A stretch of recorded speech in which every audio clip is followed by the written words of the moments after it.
Joining me now, Paul O'Neill, former Treasury Secretary under President Bush. Secretary, welcome. Thank you. Glad to be here. Are we in a recession? I don't think maybe we're quite there yet. The goods-producing companies that I know a lot about still have reasonable order books, and prices are still good.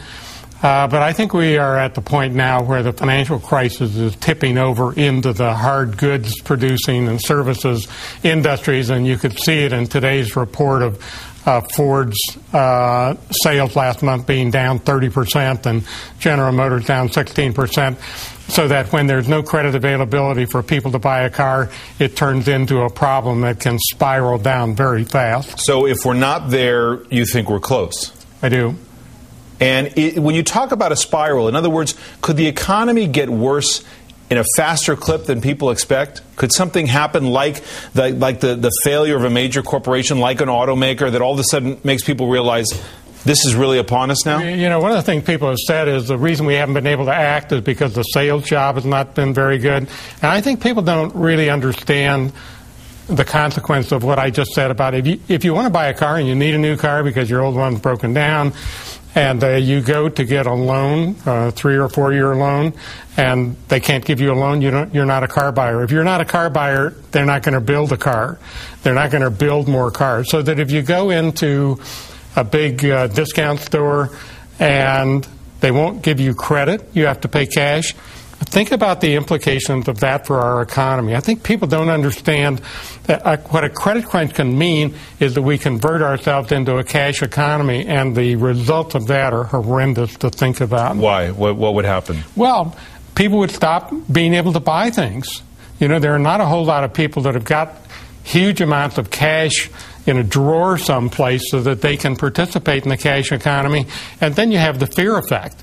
Right? So even people who have a lot of cash, and maybe it's in the bank, in a bank account, if they see this happening, they're going to hoard their cash rather than going out and buying things. All right, so let's talk about this bill that's in front of the Senate right now. It is effectively a huge taxpayer loan to these troubled investment banks, and now there'll be some additional protections in there. Is this a good idea? Actually, I don't agree with your characterization of it, David. I understand what they're proposing to do. Their front line of offense is for the Secretary of the Treasury to buy $700 billion worth of mortgage paper. Right. Now, in order to do that, he's going to have to borrow $700 billion. He doesn't have it in his drawer at home either. So you're going to have to borrow $700 billion, and then we're going to warehouse this paper. I think that's a fundamentally flawed idea, and in fact that we could do ourselves much better if instead of buying the stuff, we would use the process that he's talked about to value the assets and then guarantee that value for the assets, and they'll trade like cash, so that we don't actually have to appropriate and spend money. We can use the government guarantee. In effect, what I'm saying is equivalent to what we did last week when we had a run on the money market accounts. Mm-hmm. We guaranteed the accounts. We didn't buy $2.1 trillion worth of money market accounts. We just guaranteed their value. And if we did the same thing, we would avoid what I'm really concerned about with this bill, of the federal government becoming a substantial owner in private enterprise through this warrant process.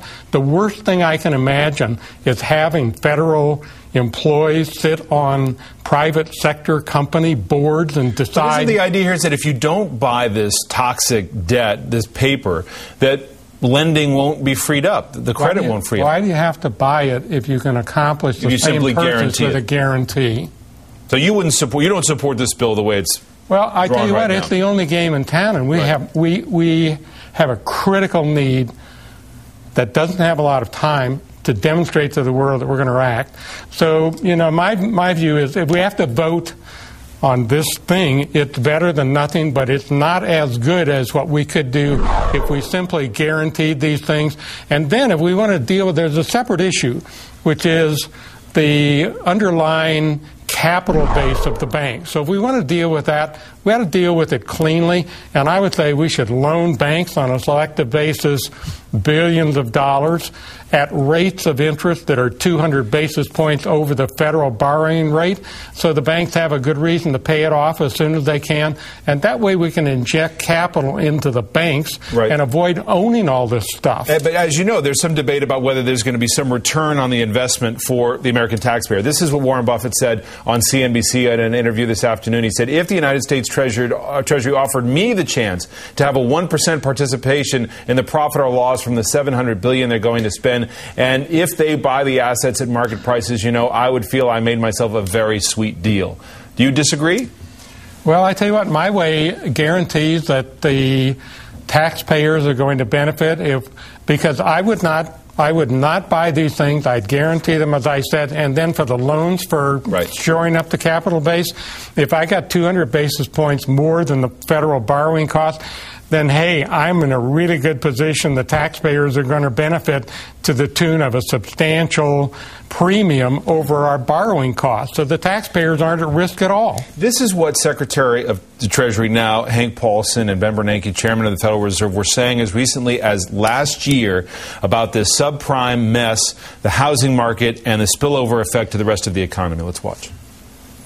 We've been seeing stresses and strains in a number of capital markets, but this is against the backdrop of a very strong global economy, a very healthy U.S. economy. And we do not expect significant spillovers from the subprime market to the rest of the economy or to the financial system. Did they fail to see this coming? Well, I tell you what, 2 years ago, it was clear that 30% of the new mortgages that were going to no down payments, sub-alt-A, and all the rest of that were failing to make the first payment. 2 years ago, we should have stopped the madness of putting people in houses when there was no equity there.